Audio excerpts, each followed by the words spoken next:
Welcome, ladies and gentlemen, boys and girls, and a fabulous pageant families. Welcome to the sunshine, sparkle, and sensational style of the U.S. Miss Optional Competitions. We're tickled pink to have you here as we strut into the weekend full of memories, milestones, and a whole lot of flamingo fun. Whether you're here to shine in our optional competitions or showcase your talents and sparkle in our optional competitions today, it is all about celebrating individuality, confidence, and that fabulous U.S. Miss spirit.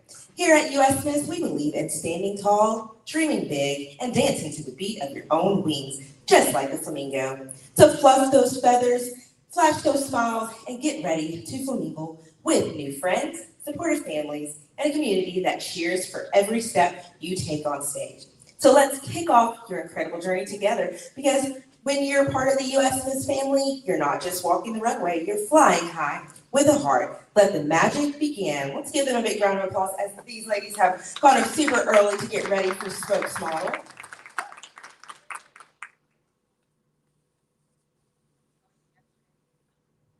So we're going to start off in our Little Miss division with contestant number 61, Zella Schmeltz.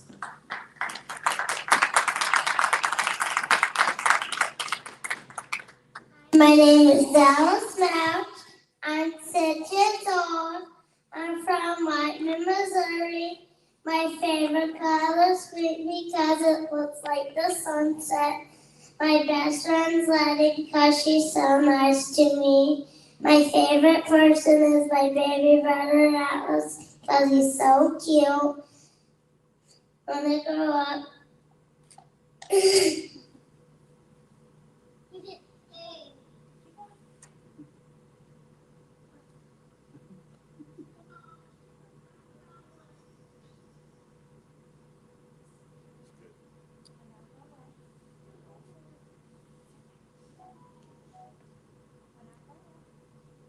When I grow up, I'm going to be a veterinarian because I love animals so much.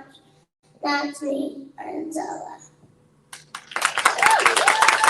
Let's give Zella a big round of applause. That was contestant number 61.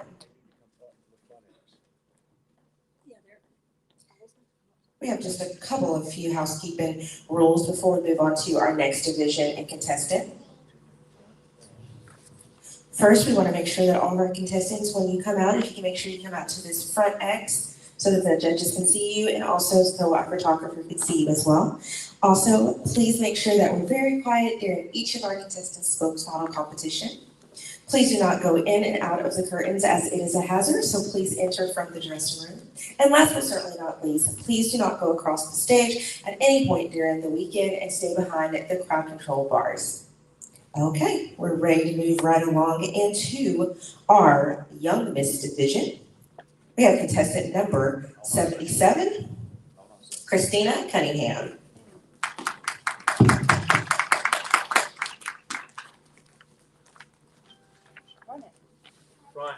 Front next.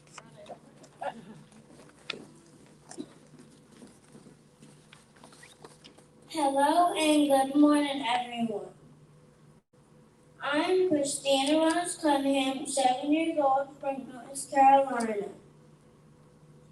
I want to speak to you about Give the Kids the World Village.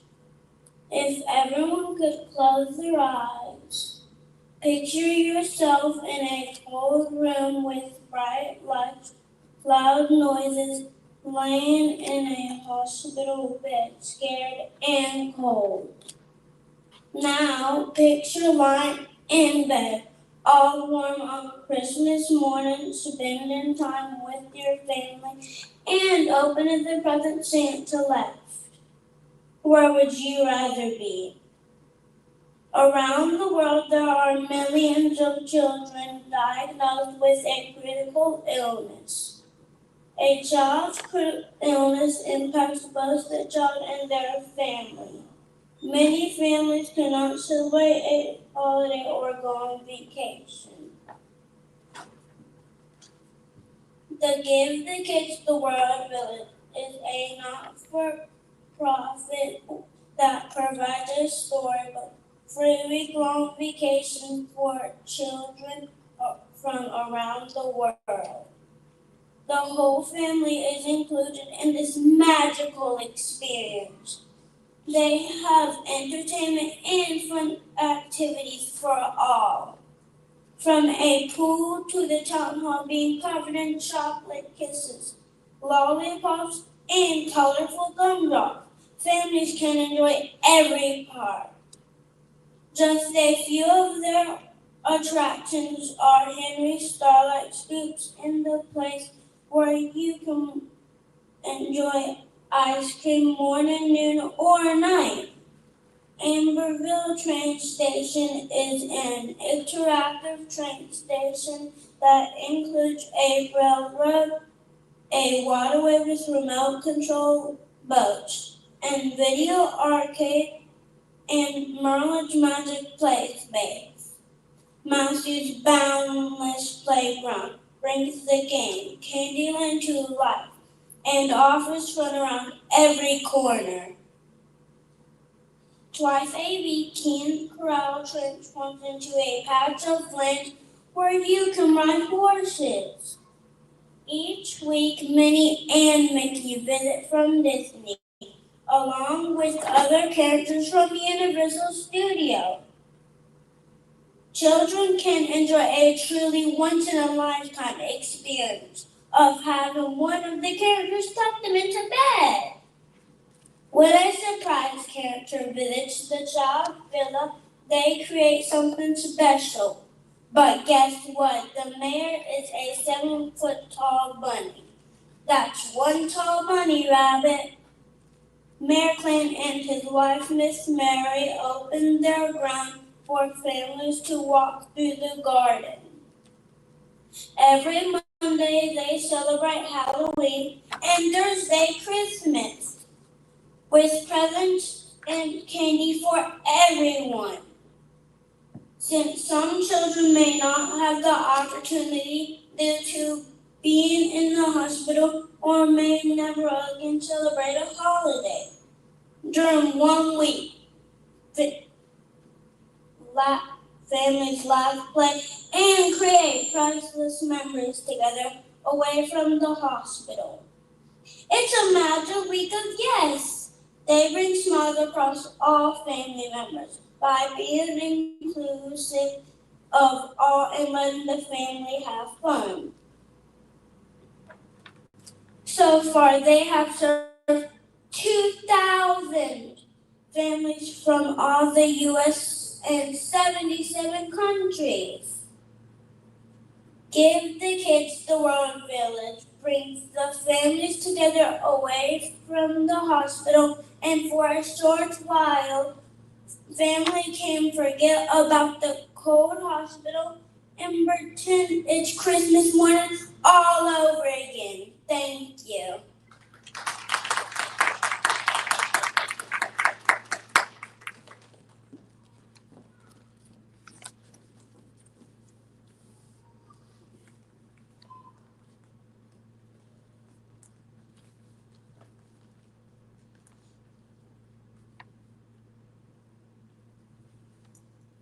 Let's give her another big round of applause. That was contestant number 77, Christina Cunningham.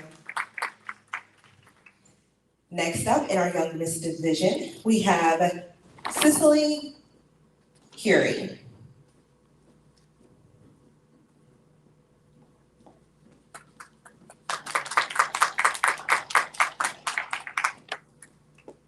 Did you know that 4-H was started in the great state of Ohio?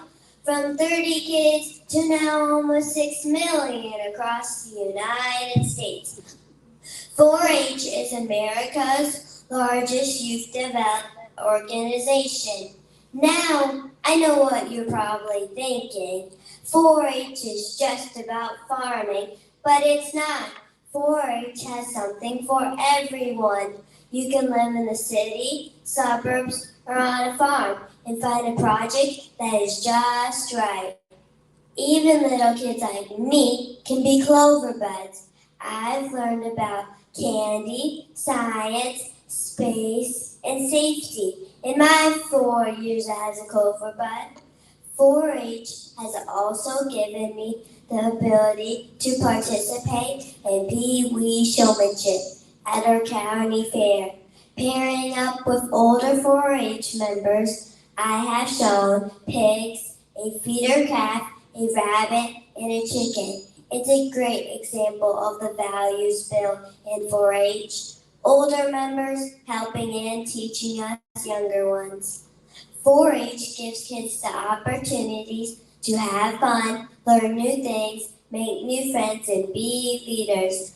I'm hoping to inspire all kids to be like me and take the 4-H pledge.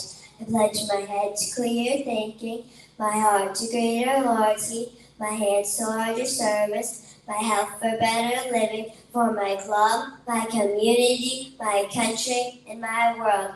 I am Cecily Healy, your young Miss Buckeye State, and a proud member of the Buckeye Producers 4-H Club. Thank you.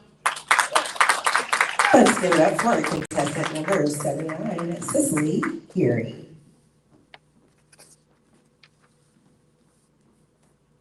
Next up to the stage in our Young Miss Division in Spokesmodel, we have contestant number 83, Shelby Mae Tejada. Go ahead. It's on. Go ahead. Baby shark do do do do do, baby shark do do do do do, baby shark do do do do do, baby shark. Wait, but I don't want to just talk about baby shark. I want to talk about all the sharks because sharks are super important to our ocean ecosystem. Sharks are amazing. They come in all different shapes and sizes and have been around since before the dinosaurs. That's like even older than my grandpa. Some are tiny and cute, like the bonnet head. Some are huge and adorable, like the great white. Did you know some sharks even glow in the dark? Some people think sharks are mean and scary, but that's just not true. Even predators have to eat. And if we take away the sharks,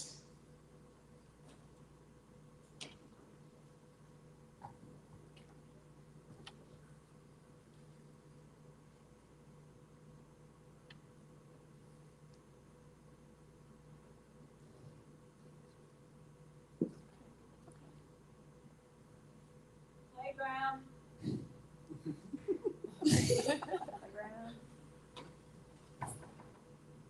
imagine our oceans are like giant playgrounds.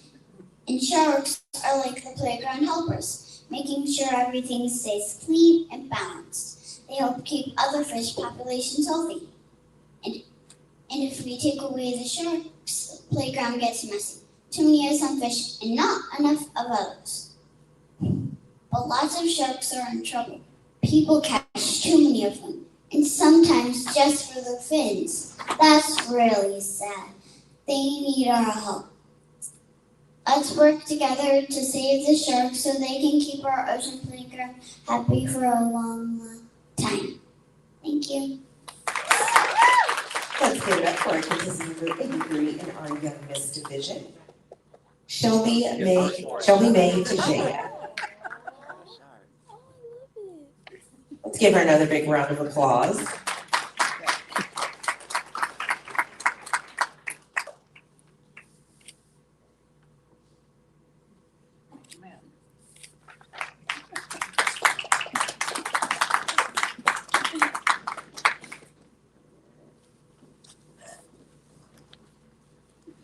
Okay, judges, we're going to skip preteen. We're going to go right into our junior teen division for Spokesmodel.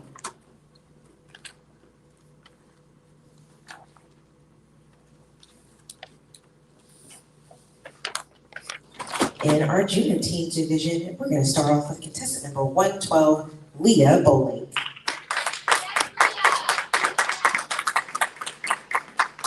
Do you ever love your community so much you want to cry? Well, I do. As a 15-year-old from Bledsoe County, Tennessee, I live in the top 10 poorest counties in my state.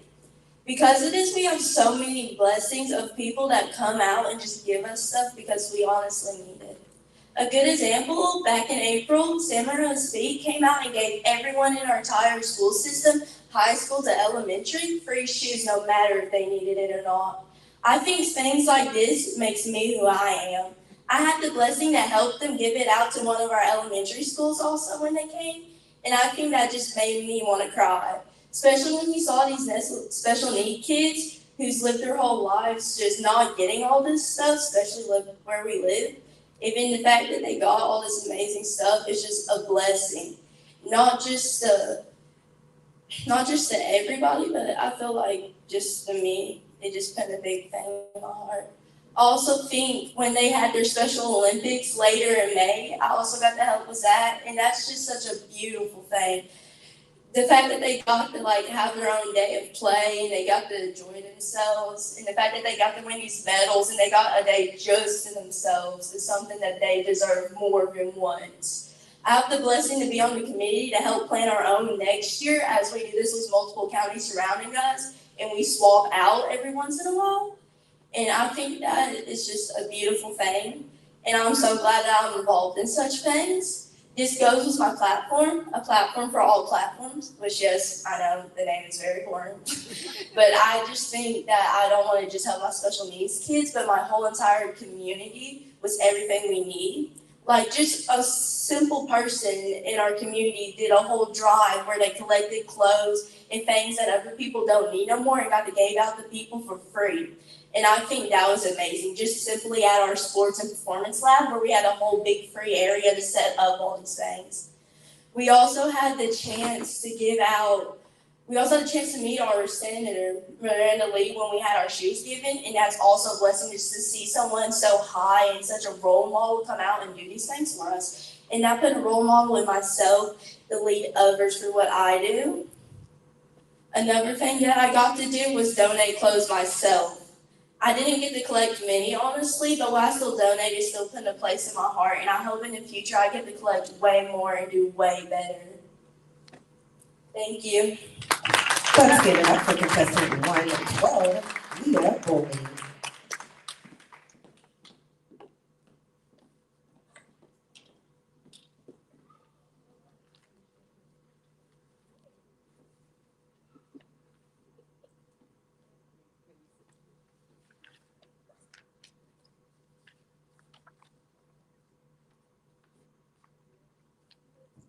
Audience, if you want to take an opportunity to share our link on Crown Talk with Burgundy, we are live streaming this on YouTube, so if you want to be able to go back and look at what the girls got an opportunity to do yesterday and today, it is on our live stream, and again, that's Crown Talk with Burgundy, and Burgundy's BYRGUNDY.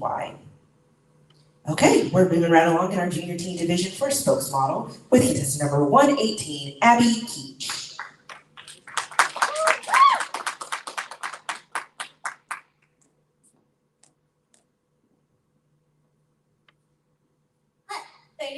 And a 5, 6, 7, 8. At the start of the football play, players call out, "Hey!" How many times they say determines what play they make. But 5, 6, 7, 8 is how dancers count the beats to their steps so they know what to do in the music. The methods for both ballet and sports are the same for a different purpose. Ballet should be considered an artful sport.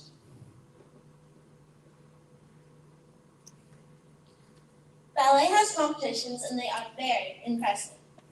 Ballet definitely needs physical effort and skill for everything they do. They have to engage their core, point their toes, and stretch their limbs to get that graceful look all at the same time. Ballet has rules too. A pirouette is not a pirouette unless you start in fourth position and land in fourth position, sometimes fifth.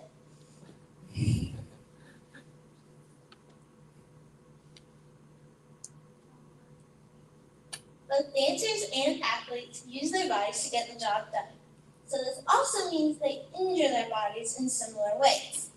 There are doctors treating both dancers and football players as athletes to maintain and protect their bodies. Now, one big difference in the injuries is the time it takes to get back out there. Dancers are required to be almost fully better before getting back on stage after an injury. while a football player can sprain their ankle, put on a brace, and go play the game.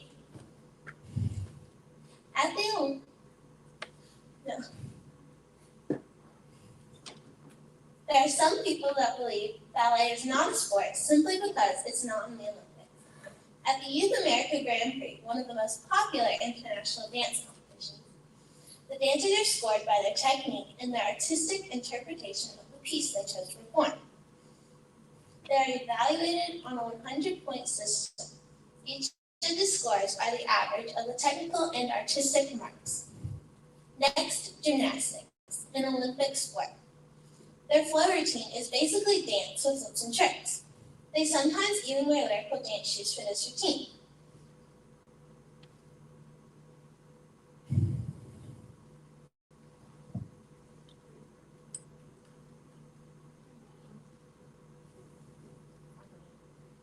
Finally, both dancers and athletes use their bodies to perform, one on the field and one on the stage. The sport involves entertainment, dancers have the same injuries as athletes, and they're scored the same way as a gymnast in a competition.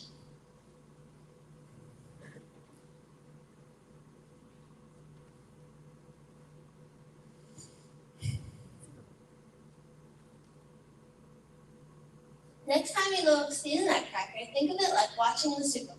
The dancers have trained and practiced since September to perfect their pirouettes, just like the quarterback has trained and practiced to perfect their throw across all the yards. Thank you. Let's give it up for contestant number 118, Abby Keach.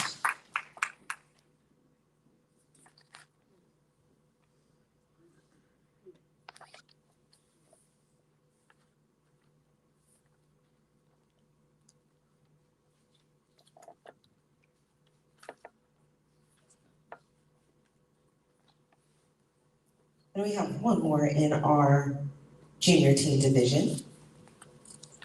And rounding out our junior team divisional spokesmodel is contestant number 122, Cheyenne Vincent Crownson.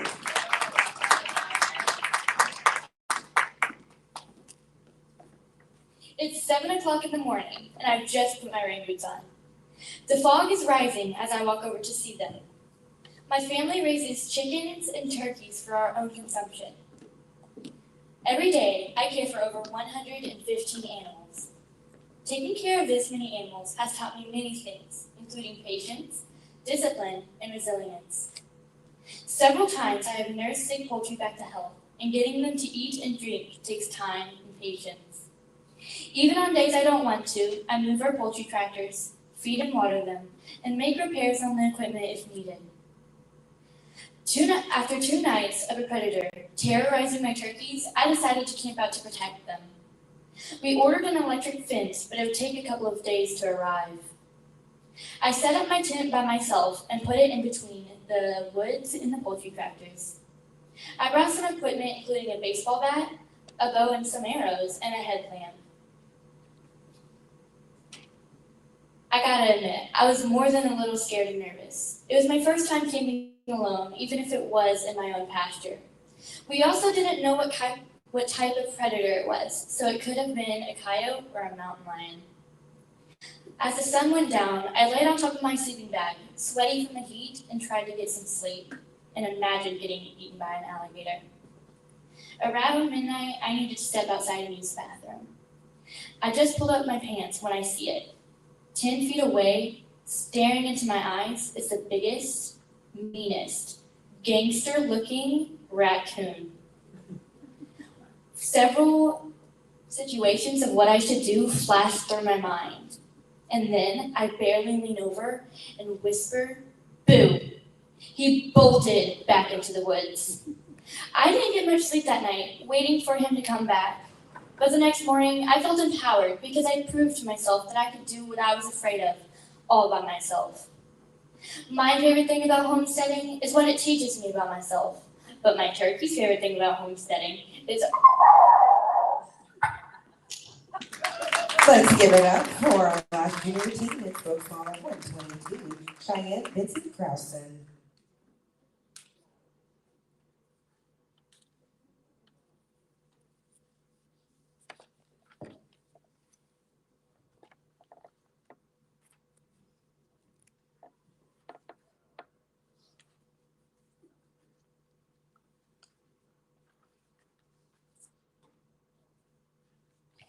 We are now ready to move into our teen division for their spokesmodel. Next up in our teen division for a spokesmodel is contestant number 137, Victoria Oswald. Drugs. Drugs is a very broad term you usually hear. What people fail to realize is the family and the friends affected by drugs, not just the person using. I remember one time, this happens to a lot of schools, the program DARE will come to your school. I remember feeling so scared and nervous because everyone in my grade knew that I had a mom and a dad who used drugs, which caused me to live with my grandparents. I remember feeling so ashamed and nervous, and one girl turned around to me and asked, "Wait, doesn't your parents use drugs?" It made me feel so insecure and belittled. This made me want to create a program called SAFE, which stands for Substance Abuse Free Education. This program teaches young kids and adults that drugs don't just affect the person using, they affect everyone surrounding, and it's an epidemic in America. Drugs have really destroyed my family, but they've also made us grow and be stronger. I wouldn't be the person today if my mom and dad used drugs. I know that sounds bad, but it really has made me who I am, and I know with SAFE, I can help other young girls and boys to realize that it's okay. It doesn't matter where you're from, what happened to you when you were little. You are the writer and you dictate your future. So don't let anything stop you from being you and achieving what you want. Yes, people think I'm roller coasters, Dolly Parton, and the color pink. But I'm so much more, and so many others are. So it's good to share our story, even the hard times and troubles that you go through. So just remember, be you, and don't let anything stop you. Thank you. Let's give it up for our teen contestant, 137, Victoria Oswald.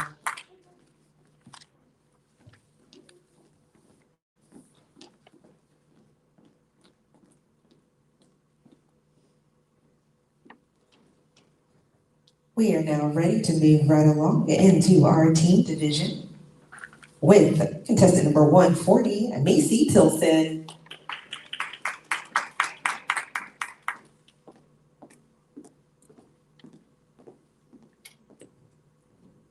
One movie of my generation has worked to change the stereotypes that your looks define your character as a woman. And all it took were two green ogres. And most movies like Phantom of the Opera and Beauty and the Beast, if you look past the main character with a unique outer appearance, you will always find an object of admiration in the form of the perfect woman by his side. But can you name a single movie where the roles are reversed? For decades, the media has consistently pushed to portray women as images of conventional beauty, aside from your occasional unattractive female villain. Young girls are exposed to numerous examples of the female character being expected to love the man despite his physical flaws and differences, while the female character remains humble, kind, but most importantly, still beautiful. Why are all evil characters shown with big noses or grotesque features, and all the characters who are considered good are deemed attractive by the world's standards? A notable exception to this unspoken ideal is the cinematic masterpiece of Shrek. Even though Shrek starts like most movies, with the beautiful princess loving the hideous ogre, when Fiona embraces who she is as an ogre, Shrek loves her even more because she is authentically herself. However, the real lesson here is that it didn't matter if Shrek loved Fiona. Who she was on the outside never changed who she was within. She wasn't evil as an ogre, and she wasn't any better of a person as a beautiful princess. Fiona is not only one of the only female characters that are loved and seen as good despite their beastly appearance, but she is also the perfect example of your looks not being a direct reflection of who you are inside. To quote Shrek, Ogres are like onions because of their layers. Artist, singer, philanthropist, these are the layers that make me me no matter what I look like on the outside. Shrek has taught my generation that our looks do not define us as women, and to embrace the days where we feel just a little bit ogre. Let's give it up for contestant number 140, Macy Tilson.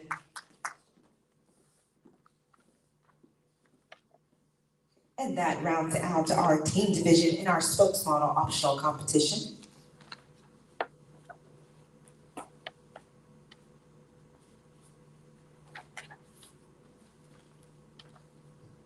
We are now moving right along into our Miss division.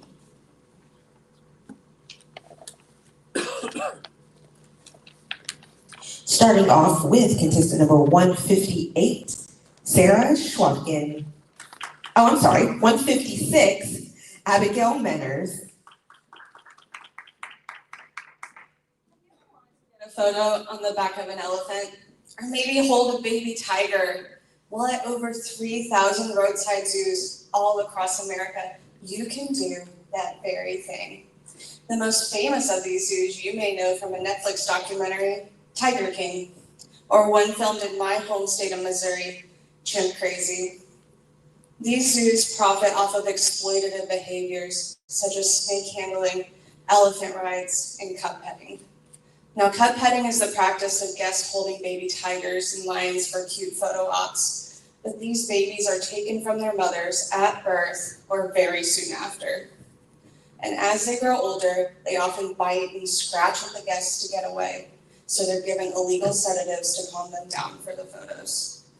Another thing these zoos profit off of is hybridizations. You may be familiar with ligers or zonkies or other exciting hybrids.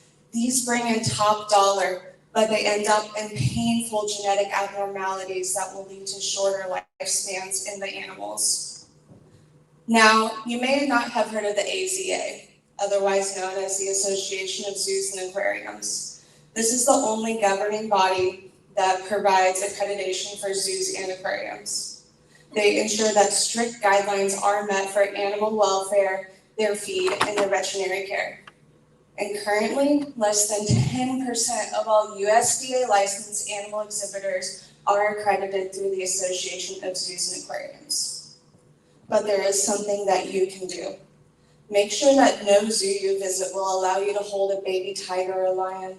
Make sure that every zoo is accredited through the Association of Zoos and Aquariums. And speak up. Laws around roadside zoos vary from state to state, so please lobby your local politicians for more protections for these defenseless creatures. And if you see something, say something.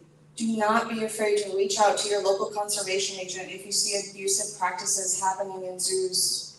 And know that you can make a difference. Thank you. Let's give it up for our Miss contestant and Spokesmodel, contestant number 156, Abigail Manners. And that rounds out our Miss Division Spokesmodel contestant.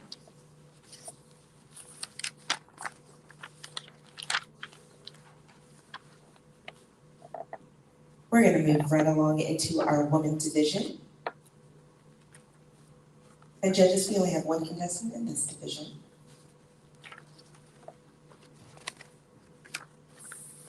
Help me welcome to the stage contestant number 171, Jacqueline Abbott. Good morning, judges, distinguished guests, and my aunt sitting in the second row over there. My name is Jacqueline Abbott. I am your U.S. Miss North Carolina woman, and I hail all the way from the all-American city of Fayetteville, North Carolina, where we can do anything. Today, my can do is to talk to you about my platform, Move With a Purpose. Move With a Purpose was born when I was 18 years old. We won't talk about how long ago that was. But when I was 18, I was diagnosed with something called BRCA1. And if you don't know anything about BRCA, it's the breast cancer genetic mutation, which means I'm 90% more likely than the average woman to develop breast cancer in my life. That was heavy to learn at 18. My mom was somber. The genetic counselor was, "What can I do for you?" But I looked at my dad and laughed. My mom got mad. She said, "What's so funny?" I said, "Mom, I get to save my own life now that I know." Fast forward to 2021, and a study came out from Johns Hopkins that said women who are morbidly obese are 70% more likely to develop breast cancer in their life. So here I was with BRCA, and then I was overweight. So I was virtually 100% likely to get breast cancer in my life. Now, I can't control my genetics, but I can take charge of my weight. And so in 2022, I had a life-saving gastric bypass surgery, and I have lost over 200 pounds and maintained that. That's my purpose. That's the purpose that I move with every day, is to inform people of breast cancer awareness initiatives in their community and the importance of healthy living. But more than that, my platform, Move with a Purpose, is about helping you find your purpose. What is that thing deep down inside you that lights your soul on fire? And how can you step into it and move with a purpose? Thank you. Let's give it up for contestant 171, Jacqueline Abbott. And that rounds out our woman division in our Spokesmodel competition.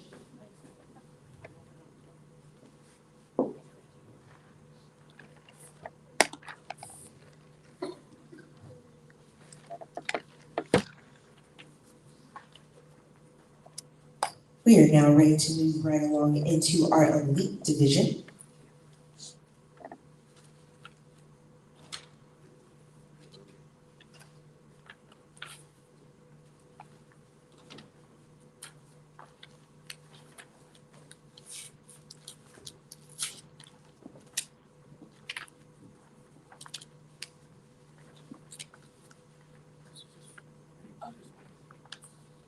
Starting off in our elite division, we have contestant number 183, Rebecca James.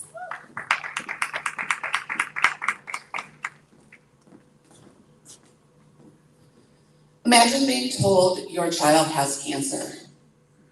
The playgrounds, the bedtime stories, the scraped knees, they all fade. Replaced by hospital rooms, chemotherapy, and prayers whispered through tears. Every day, families are forced to face this unthinkable reality, and yet pediatric cancer is often overlooked and underfunded. That's why I'm here. Not just to raise awareness, but to be a voice for the children fighting for their lives, and for the parents like my friends Jason and Jessica, who never thought cancer would become a part of their story. Their son Peyton passed away on March 26, 2017, at the age of 7 years old, after a courageous battle with an aggressive brain tumor known as DIPG. Peyton was known for his infectious smile, his strength, and his unwavering courage. He touched the hearts of everyone who knew him, and his story, like that of so many others, is a painful but powerful testimony to why this fight matters. Peyton's story began, like that of so many others, with an unexpected diagnosis. Pediatric cancer is the #1 killer by disease of our children, yet it remains so chronically underfunded and so often overlooked. During his battle, Peyton's family, friends, and community rallied around him, showering him with love and attention and support. But despite their best efforts, cancer stole this young life far too soon. We must honor Peyton, not just with our words, but with our efforts for a change. We must fight for increased funding, more research, better treatments. We must spread a light on the reality that far too many families still continue to face. And we must work to ensure that one day no child has to go through what Peyton and his family did. Peyton's death reminds us of what's at stake. Every diagnosis, every moment of pain, every tear shed is a testimony for the urgent need for progress. Today, as we remember Peyton, we stand united with one purpose: to ensure that no child fights pediatric cancer alone. We must raise our voices, fund the research, support the families, and carry forward the legacy of the little boy who showed us what courage truly looks like. Peyton may no longer be with us, but through our actions, his light continues to shine.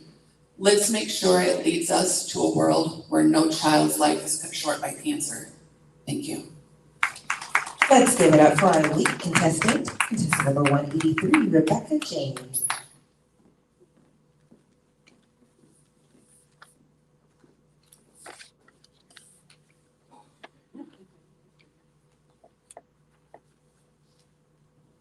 And again, that rounds out our elite division, and we're going to move right along into our elegant division for Spokesmodel.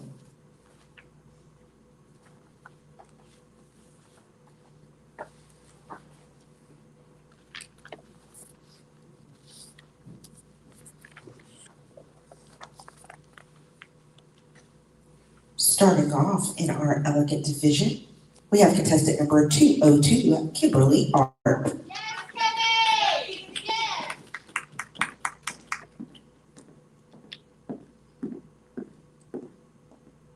Good morning. I'm here today to talk to you about a chronic condition that affects 1 in 10 women worldwide.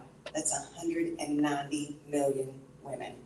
And it's not just women, it's girls too, as young as 8 years old recorded, past menopause. Talking about endometriosis.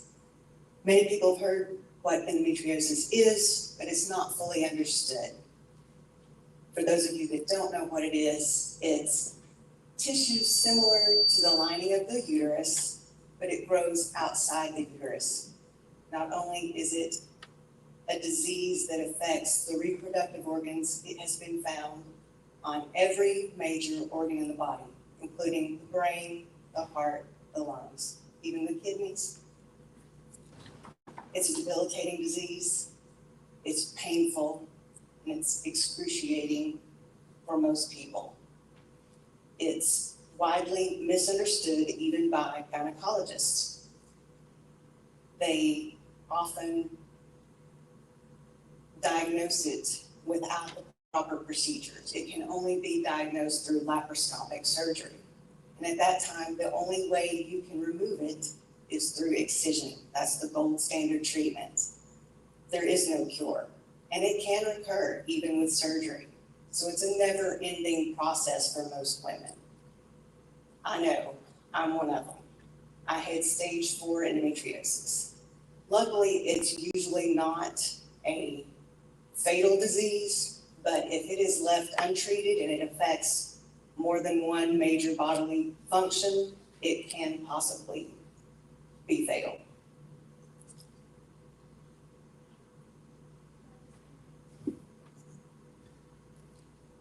Just because someone is a gynecologist doesn't mean that they are an expert. There are only 200 experts worldwide. We must increase the education and awareness among ourselves in order to get the word out so that women can speak up for themselves and demand better care. And awareness is the way to go. We have to get this word out through our schools as early as elementary, and as many doctor's offices as you can get to listen to you. If you are told that hysterectomy is your only way out, you need to find a second opinion. I have myself started a Facebook page as a landing spot for women to find resources and further information just on the basics, just so that they know there is help and you can speak up for yourself and become an endo warrior like me. Ladies and gentlemen, I am 1 in 10. I'm Kimberly Ann Arp. Let's give it up for our elegant division and contestant number 202, Kimberly Arp.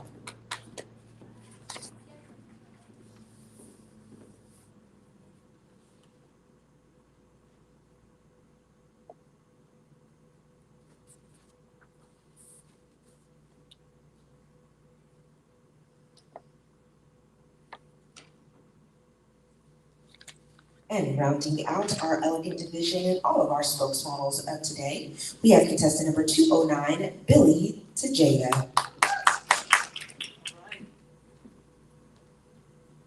I stand before you not just as somebody who served, but as somebody who is greatly concerned with the crisis that continues to plague and take the lives of those who once stood in defense of our nation. 22, that's the statistic we hear. 22 veterans die by suicide every day. But let's let that sink in. 22 veterans kill themselves every day. 22 skill sets and experiences are lost to our community, and 22 families are destroyed, ripped apart, and cannot be repaired.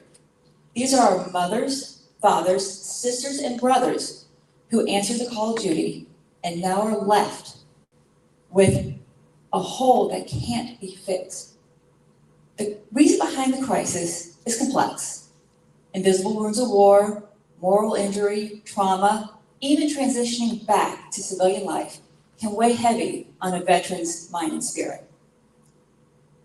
But this is not a problem that doesn't have a solution. And the first one is accessible, effective mental health care. But the next is us. As a society, we have a responsibility to foster a society that is supportive and understanding. We need to make a change where a veteran knows that they can seek mental health care without fear of judgment. We need to destroy the stigmatism behind mental health. 22 is a stark reminder that we are falling short in supporting the veterans coming out of service. Let's work together, make the change, and reach out for our veterans and be there so they know. Thank you for your time. Most importantly, thank you for caring. Let's give it up for our elegant division contestant 209, Billy to Jada. And that rounds out all of our spokesmodel competitions today. Thank you so much for tuning in on Crown Talk with Burgundy and also attending out in our audience. We will be back at 9:30 with the live stream and also our remarkable optional competitions. Thank you and have a wonderful day.